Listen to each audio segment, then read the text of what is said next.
when you bring the deals to them, you make them sign non-confidentiality, non-disclosure, non-compete, yada yada.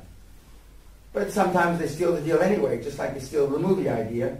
And then, by the time you find out about it, and they've sold all their, they've got a bunch of money, you got little money, it's tough to fight these guys.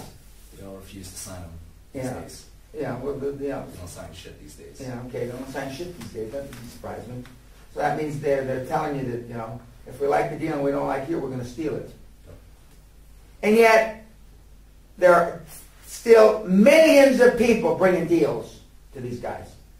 And they don't read them, like I told you. They're all stacked around the room and they don't read them. Or they got some young junior guy reading them. And the young junior guy is afraid to say this is a great deal, because if it's not a great deal, then he's fucking through. So, I mean, it's a very clandestine group. And just like there may be 10 or 15 people that make big movies for big budgets. In the old days, Clint Eastwood could get anybody to make a movie for him. And then there's several guys and gals that are like that, or were like that. But then there's a guy that makes a movie for $35,000 and makes $100 million. And so all of a sudden he's a superstar. And Spike Lee started that way. When he's just a loudmouth he's not young anymore, loudmouth black kid. And then he's been successful, and he's got his own production company, I believe, and he does all this other stuff. And he's done a lot of good for black movie makers. But venture capitalists can and will do deals. But you have to understand, as I was talking about the dark side of equity, private equity, you're rolling the dice. And in some cases, they may only give, to begin with, the management team 2 or 3% of the deal up front, and you got to earn all the rest. And so they throw you out, and you only have 2 or 3% of the deal, and you're still not rich. And the deal can make $400 million or $400 trillion. And so negotiating those deals is really critical. And again, nobody in this room other than me knows how to do that.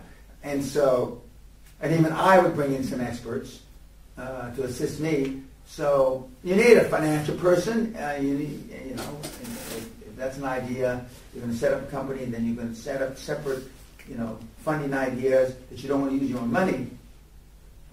And you're going to go to other than bank finance, either be equity or debt, and that means you're going to be using venture capital, private equity. And then there are other hedge funds that are a step beyond that. Hedge funds will buy shares in a public company, short shares, do swaps. They use derivatives, and I'm not going to get into all that stuff, but there are other financial tools to increase their rates of return.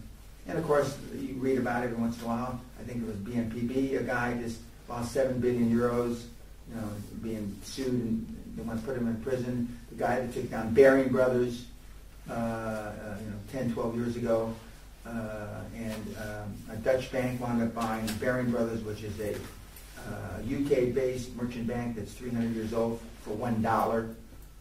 And again, leverage runs both ways.